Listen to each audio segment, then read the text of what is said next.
আজকে আমরা সবাই সমবেত হয়েছি বৈষম্য দূর করা, কোটা সংস্কারের দাবি পূরণের জন্য। চাকরিতে ঢোকার ক্ষেত্রে আমাদের সাথে বসে আমাদের যথাযথ মেধা থাকা সত্ত্বেও এর মূল্যায়ন করা হচ্ছে না।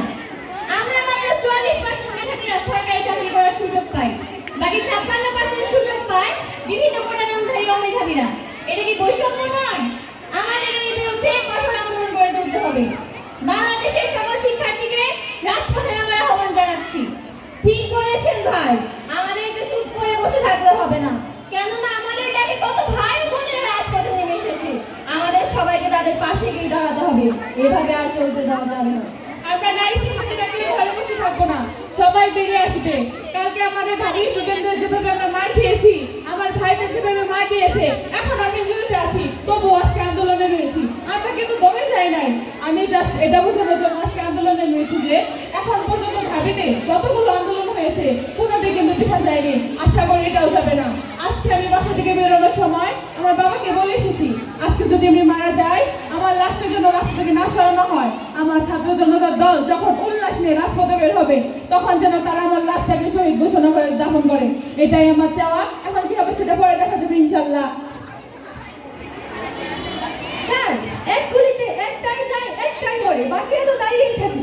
ওরা বলছে আমরা মরবো, তবু আমরা আমাদের অধিকার ছিনিয়ে নেব। ঠিক আছে স্যার, আমরা সবকিছু ঠিকঠাক মতো দেখছি। আমরা আসলে কি করছি? আমাদের উপর ফ্যাসিবাদী সরকার নির্মম অত্যাচার চালিয়ে যাচ্ছে। তারা আমাদের শান্তিপূর্ণ আন্দোলনে বাধা হয়ে দাঁড়াচ্ছে। তারা আমাদের মেধাকে কিছুতেই স্বীকৃতি দিতে চাচ্ছে না।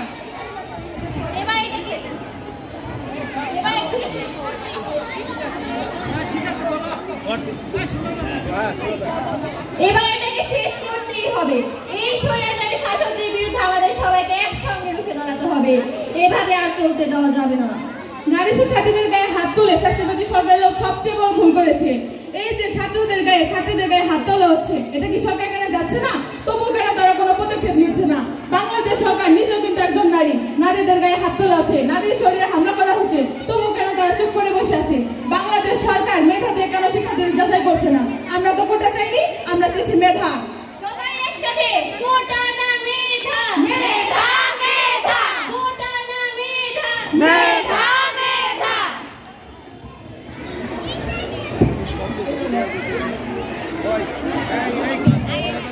শব্দ দিও, টুকটুক শব্দ দিও, শব্দ দিও।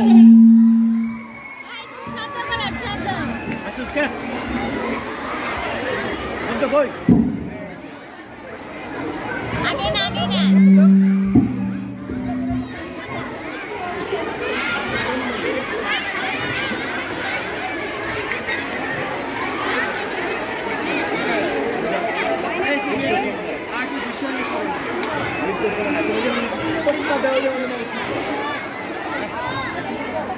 তাই মায়ের পেছনে টুকা দাও, টুকা দাও।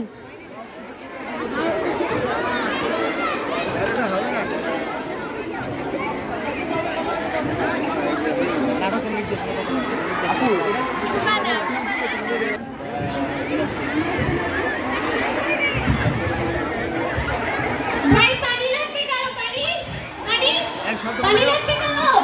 পানি লাগবে কারো? পানি পানি।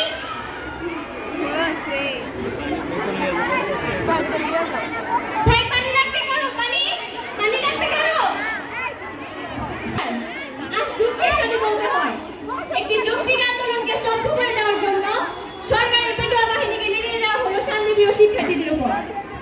আমরা তো রাজপথে নেমেছিলাম আমাদের অধিকার আদায়ের জন্য, তাহলে আমার ক্যাম্পাসে রক্ত কেন? কেন আমার ভাইরা বোনেরা হাসপাতালে মৃত্যুর সাথে লড়াই করছে? এই ফ্যাসিবাদী সরকারের দোষরীরা আমাদের রংপুরের প্রাণপ্রিয় ভাই আবু সাইদ মুগ্ধসহ আরো অনেককে হত্যা করেছে। আমাদের সকলকে ঐক্যবদ্ধ হয়ে এই ফ্যাসিবাদী সরকারের বিলোপ ঘটাতে হবে, তা না হলে এই ফ্যাসিবাদী সরকার হয়তো আরো অনেককে হত্যা করবে। বন্ধুরা, তাই বলছি, আমাদেরকে জীবন দিয়ে হলো আমাদের ভবিষ্যৎ প্রজন্মের জীবন উজ্জ্বল করতে হবে। আমরা না গেলে কে আগাবে? আমাদের দেখেই তো আমাদের ভবিষ্যৎ প্রজন্ম শিখবে। আমরা যদি ভয় পেয়ে